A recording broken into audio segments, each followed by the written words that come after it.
Hello students, कैसे हैं आप। कल हम लोगों ने जो टॉपिक डिस्कस किया था वो था वैद्युत धारिता और दूसरा टॉपिक था विलगित गोलीय चालक की धारिता। आज हमें जो डिस्कस करना है, आज का हमारा टॉपिक है आवेशित चालक की वैद्युत स्थितिज ऊर्जा। देखिए, जब भी किसी चालक को आवेशित किया जाता है तो चालक को आवेशित करने के लिए कुछ कार्य करना पड़ता है। यही किया गया कार्य चालक में चालक की स्थितिज ऊर्जा के रूप में संचित हो जाता है। तो चालक की स्थितिज ऊर्जा उसको आवेशित करने में किए गए कार्य के बराबर होती है।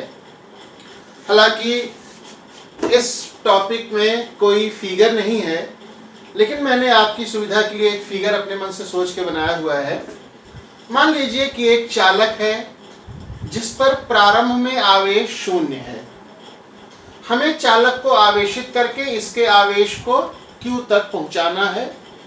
प्रारंभ में चालक का विभव शून्य होगा, लेकिन जब चालक पूरी तरह से आवेशित हो जाएगा तो इसका विभव बढ़कर V हो जाएगा।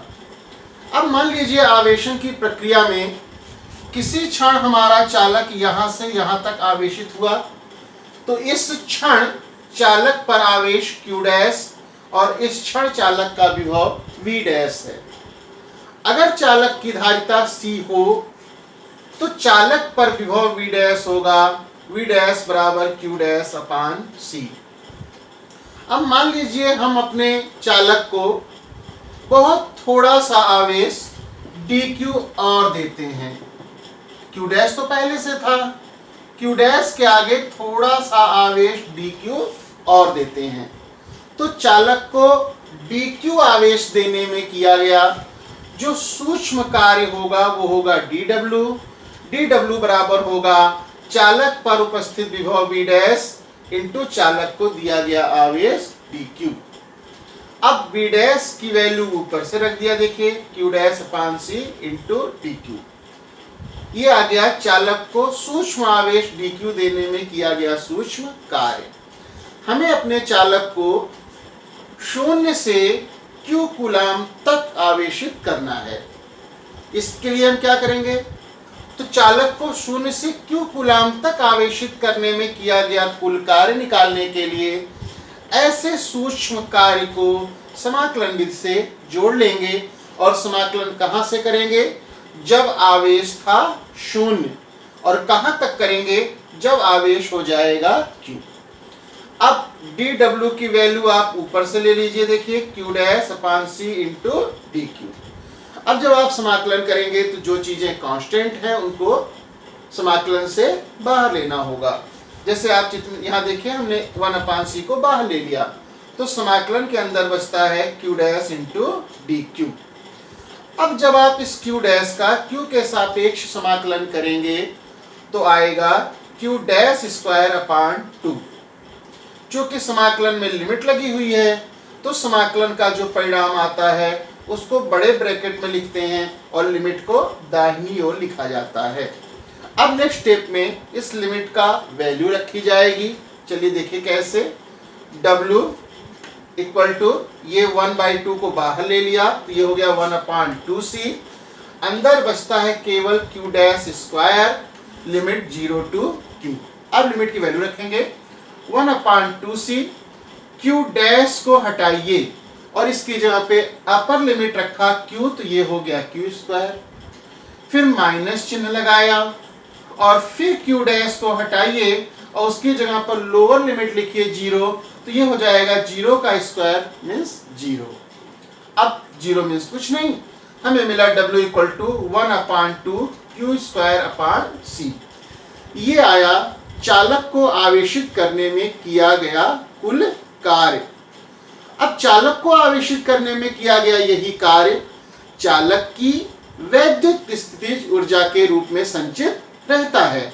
तो आवेशित चालक की वैद्युत स्थितिज ऊर्जा U बराबर यही किया गया कार्य 1/2 Q स्क्वायर अपान C। अब इस चालक की वैद्युत स्थितिज ऊर्जा को आप अन्य रूपों में भी बदल सकते हैं। जैसे चालक पर आवेश Q बराबर होता है C इंटू V। उसकी वैल्यू आप यहाँ रख दीजिए तो आपको मिलेगा u equal to 1/2 c square v square upon c। c से ये स्क्वायर कैंसिल हो गया और आपको मिला u equal to 1/2 cv square.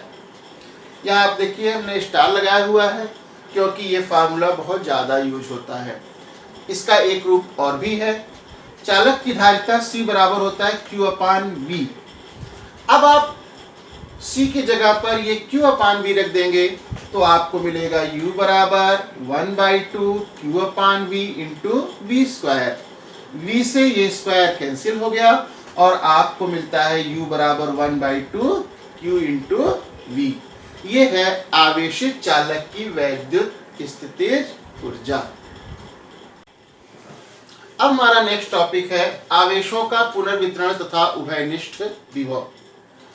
जब दो आवेशित चालकों को एक तार के द्वारा आपस में संबंधित कर दिया जाता है तो आवेश ऊंचे विभव वाले चालक से निकलकर नीचे विभव वाले चालक की ओर तब तक प्रवाहित होता है जब तक कि दोनों चालकों का विभव एक समान न हो जाए। इस क्रिया को आवेशों का पुनर्वितरण कहते हैं और पुनर्वितरण के पश्चात जब दोनों चालकों का विभव एक समान हो जाता है तो इसी एक समान विभव को उभयनिष्ठ विभव कहते हैं। जैसे मान लीजिए एक चालक ये है, दूसरा चालक ये है। जब दोनों चालकों को एक तार के द्वारा जोड़ दिया जाएगा तो मान लीजिए इस चालक का विभव अगर उच्च है और इस चालक का विभव अगर निम्न है तो आवेश हमेशा उच्च विभव वाले चालक से निकलकर निम्न विभव वाले चालक की ओर प्रवाहित होता है। प्रारंभ में हो सकता है पहले चालक का विभव v1 हो और दूसरे चालक का विभव v2 हो, लेकिन आवेशों के पुनर्वितरण के पश्चात दोनों चालकों का विभव एक समान हो जाता है और पुनर्वितरण के पश्चात पहले चालक का भी विभव v होगा और दूसरे चालक का भी विभव v होगा। इसी को उभयनिष्ठ विभव कहते हैं। मान लीजिए हमारे पास दो चालक हैं, पहला चालक का नाम है A, दूसरे चालक का नाम है B। पुनर्वितरण होने से पहले वाले चालक A का आवेश Q1, B का आवेश Q2। पहले चालक A का विभव V1, दूसरे चालक का विभव V2। पहले चालक की धारिता C1 और दूसरे चालक की धारिता है C2।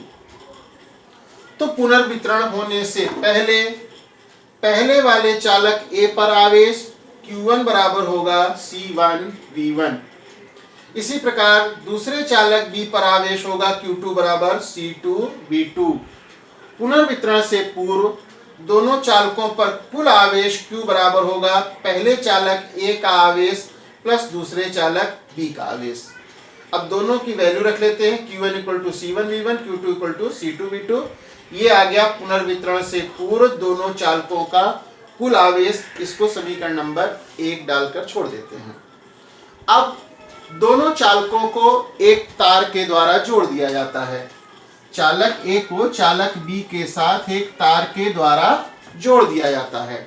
तो जब हम दोनों चालकों को एक तार के द्वारा जोड़ देते हैं तो एक चालक जिसका विभव अधिक होगा उससे आवेश निकलेगा और दूसरा चालक जिसका विभव कम होगा उसमें जाने लगेगा। तो पुनर्वितरण के पश्चात मान लिया पहले चालक A पर आवेश Q1 डैश है, दूसरे चालक B पर आवेश Q2 डैश है। चूंकि पुनर्वितरण के पश्चात दोनों चालकों का विभव समान हो जाता है जिसको उभयनिष्ठ विभव कहते हैं, तो दोनों चालकों का एक समान उभयनिष्ठ विभव V है और दोनों चालकों की धारिता जैसा पहले भी कहा गया था पहले चालक की C1 और दूसरे चालक की C2 है। तो आवेशों के पुनर्वितरण के पश्चात पहले चालक A का आवेश होगा Q1 डैश बराबर C1 इंटू V, दूसरे वाले चालक B पर आवेश होगा Q2 बराबर C2 इंटू B।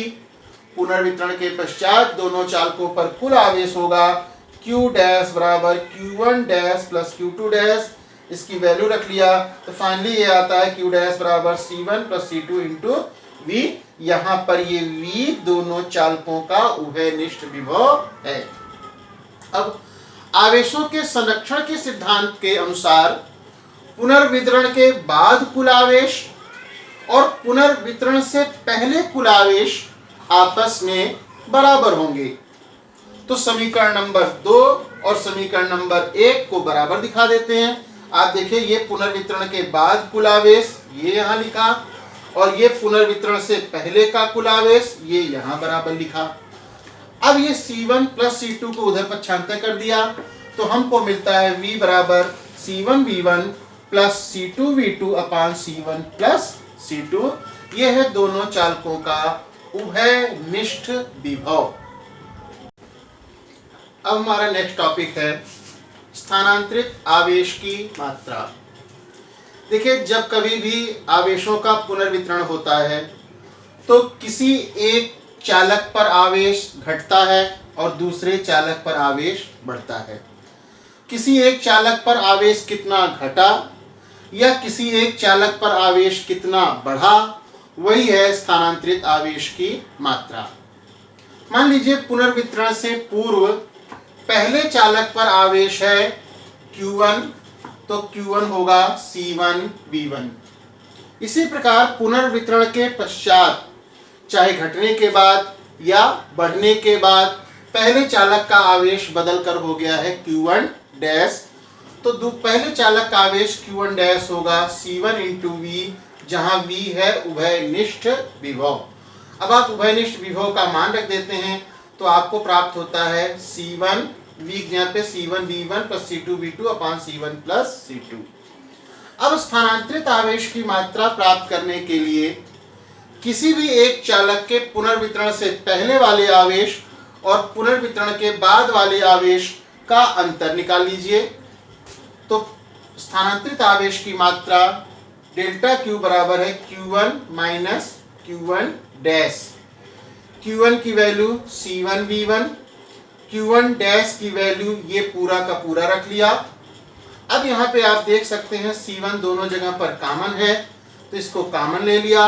यहाँ हमको मिलता है V1 minus C1V1 plus C2V2 अपान C1 प्लस C2। अब इसको सॉल्व करने के लिए आप इस C1 प्लस C2 का यहाँ V1 में गुणा कर दीजिए।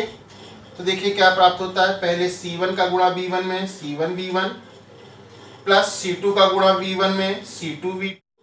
अब माइनस ये ब्रैकेट ओपन कर दीजिए तो माइनस C1V1 माइनस C2V2 पूरे का बटे C1 प्लस C2। अब आप देखिए यहाँ C1V1 और यहाँ माइनस C1V1 ये दोनों कैंसिल हो गए तो हमें मिलता है डेल्टा Q बराबर, अब ये C2 को आप कॉमन ले लीजिए, डेल्टा Q बराबर C1 C2 और ब्रैकेट में यहाँ V1 और यहाँ पर V2 बटे C1 प्लस C2।